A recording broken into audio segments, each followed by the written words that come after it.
Təhsil sahəsində əldə etdiyi uğurlarla seçilən İdraç Liseyinin 5R sinif şagirdi Məhəmməd Abbaslı böyük nailiyyətə imza atıb. O, Qlobal Olimpiyat Center tərəfindən təsis edilən və hər il cəmi bir şagirdə təqdim olunan nüfuzlu Heydər Əliyev adına Diamant təqaüdünün qalibi olub. Minlərlə şagirdin iştirak etdiyi rəqabətli seçim prosesində fərqlənən Məhəmməd Abbaslı yüksək akademik göstəriciləri, beynəlxalq yarışlardakı uğurları və liderlik keyfiyyətləri sayəsində bu mötəbər təqaüdə layiq görülüb. Mən İdraç Liseyində 1-ci sinifdən oxuyuram və 2-ci sinifdən artıq imtahanlara keçməyə başlamışam. Buna görə mən öz müəllimlərimə, liseyin təşkilçisi Mövsüm Alışova və icraçı direktoru Xuraman Şabani müəlliməyə təşəkkür etmək istəyirəm və ən vacibi valideynlərimdir. Onlara ən böyük təşəkkür onlara düşür, çünki onlar mənə hər an dəstək olublar.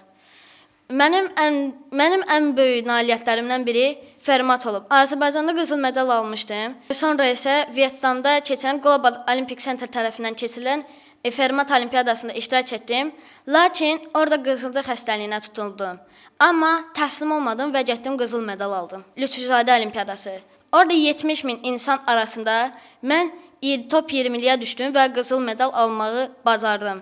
Buna görə özümlə fəxr edirəm. Və ilin sonunda ən qürurverici mükafat o oldu ki, mən Heydər Əliyev adına qızıl təqaüd qazandım.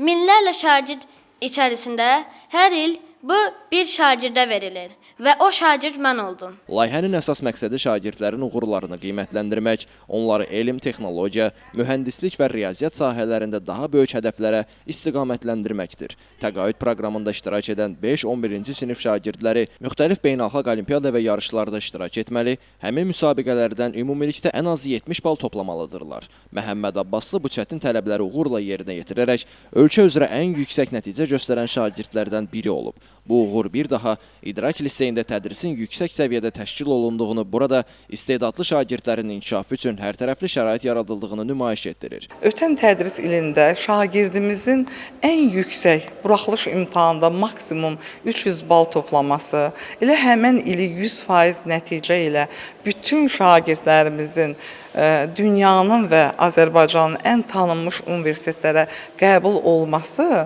doğrudan da gördüyümüz işin nəticəsi oldu və bu nəticə əsasında da bu il yenə həmən qüvvə ilə, həmən ruhla işimizə başladıq.